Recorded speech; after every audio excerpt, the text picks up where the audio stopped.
Assalamualaikum warahmatullahi wabarakatuh. Semoga kalian selalu dalam keadaan sehat. Hari ini ketemu lagi dengan Bu Reni untuk mapel sejarah Indonesia. Hari ini kita sudah masuk bab 3, yaitu tentang proses masuknya agama dan kebudayaan Hindu-Buddha serta pengaruhnya terhadap kehidupan masyarakat Indonesia. Nanti kita akan bahas mulai dari mengenal agama Hindu-Buddha, terus kemudian teori masuknya agama Hindu-Buddha, dan juga pengaruh agama dan kebudayaan Hindu-Buddha terhadap kehidupan masyarakat Indonesia. Untuk pertama kita mengenal sedikit tentang agama Hindu-Buddha. Agama Hindu-Buddha ini berasal dari negara India. Yang pertama kita bahas tentang agama Hindu. Agama Hindu pertama kali muncul sekitar tahun 1500 sebelum Masehi, di mana di India berkembang kebudayaan besar di lembah Sungai Indus. Dibuktikan dengan ditemukannya dua kota kuno, yaitu Mohenjo-daro dan Harappa. Ternyata pengembang dari kebudayaan ini adalah bangsa asli dari India, yaitu bangsa Dravida. Sekitar tahun 1500 sebelum Masehi, ternyata bangsa Arya dari Asia Tengah datang. Mereka ternyata membawa pengaruh, yaitu terhadap tulisan, kebudayaan, serta teknologi, serta sistem kepercayaan. Akhirnya dua kebudayaan antara bangsa Arya dan bangsa Dravida ini mengalami percampuran dan melahirkan agama dan kebudayaan Hindu. Sistem kepercayaan agama Hindu mereka mengenal dengan istilah politeisme, yaitu percaya terhadap banyak dewa. Tapi ada 3 dewa utama yang dipuja oleh masyarakat Hindu, yaitu dikenal dengan istilah Trimurti. Ada Dewa Wisnu, Dewa Pelindung, Dewa Siwa, Dewa Pembinasa, Dewa Brahma, yaitu Dewa Pencipta. Kitab suci agama Hindu ada Upanishad, ada Brahmana, dan juga ada Weda. Weda dibagi menjadi 4, ada Rigveda, ada Samaveda, ada Yajurveda, dan juga ada Atharva Weda. Rigveda berisi tentang puji-pujian terhadap dewa, Samaveda berisi nyanyian-nyanyian suci, Yajurveda berisi mantra-mantra, sedangkan Atharva Weda berisi tentang doa-doa pengobatan. Dalam agama Hindu ini terdapat 4 golongan atau dikenal dengan kasta, atau juga kita kenal dengan caturwarna. Pembagian kasta tokoh ini berdasarkan dengan pendudukan, hak, serta kewajiban seseorang di dalam masyarakat. Kasta yang paling tinggi yaitu golongan Brahmana. Mereka bertugas dalam bidang keagamaan atau menyiarkan agama. Jadi yang termasuk dalam kasta ini adalah para pendeta. Di bawahnya ada kasta ksatria. Ini mereka bertugas dalam bidang pemerintahan serta mempertahankan negara. Jadi kasta ksatria isinya adalah para prajurit, bangsawan, dan juga raja. Di bawahnya lagi ada kasta waisya, yaitu yang isinya adalah para pedagang. Di bawah kasta paling bawah ada kasta sudra, yang isinya adalah pelayan, petani, dan juga buruh kecil. Bahkan ada satu golongan yang tidak masuk di dalam kasta, yaitu dikenal dengan golongan paria, yang isinya adalah gelandangan dan juga pengemis. Tujuannya apa? Pembentukan kasta ini adalah untuk memurnikan ras bangsa Arya, karena mereka beranggapan bahwa ras mereka adalah paling baik daripada bangsa Dravida. Jadi mereka nggak mau bercampur. Akhirnya mereka membentuk yang namanya sistem kasta. Kemudian kita mengenal agama Buddha, yaitu agama ini muncul pertama kali tahun 500 sebelum Masehi. Buddha sendiri memiliki arti mencapai pencerahan sejati. Kalau kita bahas agama Buddha, ini kemunculannya tidak terlepas dari tokoh, yaitu yang bernama Siddhartha Gautama.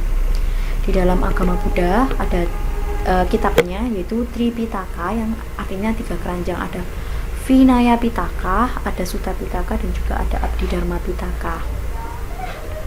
Isinya Vinaya Pitaka berisi tentang aturan-aturan hidup, Sutta Pitaka berisi tentang pokok-pokok atau dasar memberi pelajaran, dan Abhidharma Pitaka berisi tentang falsafah agama. Masuknya agama dan kebudayaan Hindu-Buddha di Indonesia. Agama Buddha diperkirakan masuk ke Indonesia itu sekitar tahun 200 Masehi atau abad kedua. Dibuktikan dengan penemuan arca perunggu di daerah Sampaga, Sulawesi Selatan, di daerah Jember, Jawa Timur, dan juga di daerah Bukit Siguntang, Sumatera Selatan. Ciri-ciri dari arca yang ditemukan ini memiliki lagam atau gaya seni arca Amarawati yang berkembang di India Selatan sekitar abad ke-1 Masehi. Para ahli berpendapat bahwa arca yang ditemukan ini sebagai bahan dagangan atau sebagai bahan persembahan untuk bangunan suci agama agama Buddha. Sedangkan kalau agama Hindu sendiri diperkirakan sudah ada di Indonesia itu sekitar tahun 400 Masehi atau abad keempat. Buktinya apa? Ditemukannya sebuah prasasti yang bernama Yupa, yaitu dari kerajaan Kutai yang ada di Kalimantan Timur. Sedangkan siapa sih yang membawa agama Hindu Buddha ke Indonesia? Sedangkan agama ini berasal dari jauh sekali di India.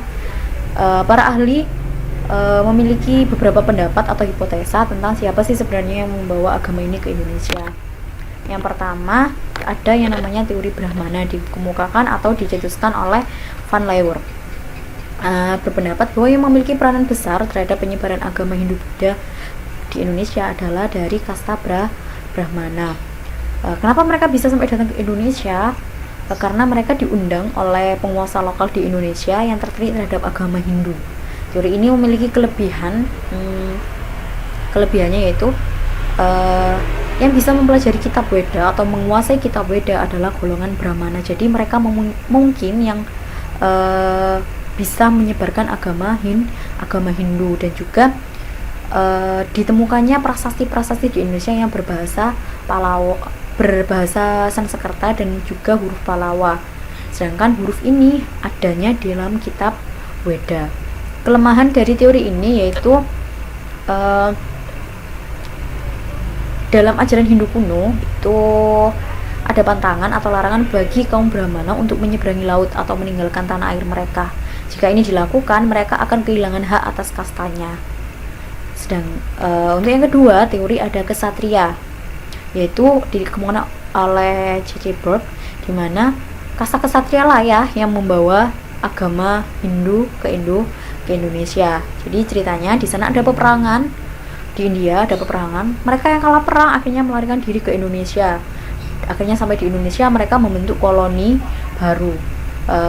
Teori ini memiliki kelemahan juga karena di Indonesia tidak ada prasasti atau bukti bahwa agama Hindu masuk melalui proses penaklukan, serta golongan atau kasta kesatria tidak menguasai bahasa Sanskerta dan juga huruf Palawa. Yang ketiga ada teori Waisa.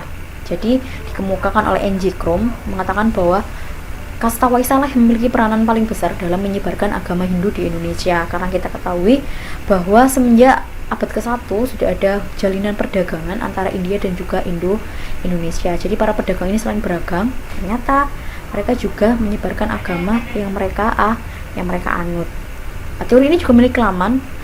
Kasta atau golongan Waisya tidak menguasai bahasa Sanskerta atau huruf Palawa yang berada di dalam kitab Weda. Dan yang terakhir ada teori arus balik, dikemukakan oleh F.D.K. Bose, di mana mengatakan bahwa yang memiliki peranan besar terhadap penyebaran agama Hindu Buddha di Indonesia adalah bangsa Indonesia itu sendiri. Jadi istilahnya mereka orang-orang bisa pergi ke India untuk belajar. Setelah mereka belajar dari India, mereka kembali lagi ke Indonesia. Setelah kembali di sinilah orang-orang Indonesia ini menyebarkan apa yang mereka pelajari di India. Proses masuknya dan berkembangnya agama Hindu Buddha di Indonesia tidak terlepas dari hubungan dagang. Pada awal Masehi, Nusantara telah menjalin hubungan dengan India. Sebagai akibat dari hubungan dagang ini timbullah percampuran kebudayaan antara kebudayaan India yaitu Hindu Buddha dan juga kebudayaan Indonesia. Sumber-sumber pendukung atau buktinya bahwa agama Hindu Buddha sudah mulai masuk ke Indonesia itu dibuktikan dengan sumber ekstern dan juga sumber intern. Sumber ekstern itu berasal dari luar. Ada sumber dari India, ada sumber dari Cina, dan juga ada sumber dari Yunani.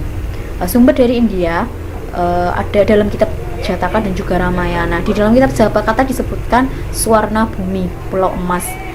Untuk mencapai Swarna Bumi harus dilewati dengan bahaya. Swarna Bumi ini adalah Pulau Sumatera.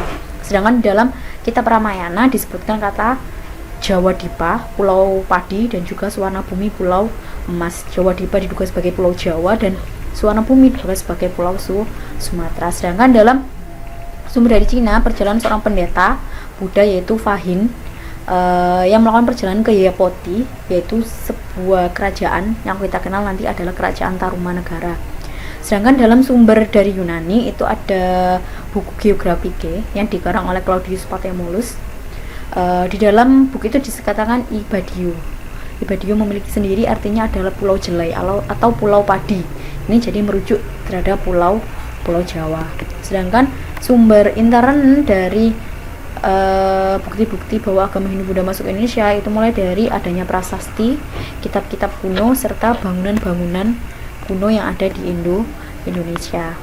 Selanjutnya itu jalur masuknya agama Hindu Buddha di Indonesia, ada jalur laut dan juga ada melalui jalur darat.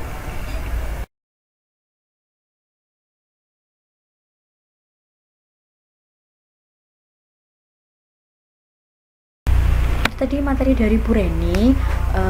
Semoga apa yang kita pelajari hari ini bermanfaat dan semoga kalian tetap dalam keadaan sehat, semangat belajar dan juga tetap semangat.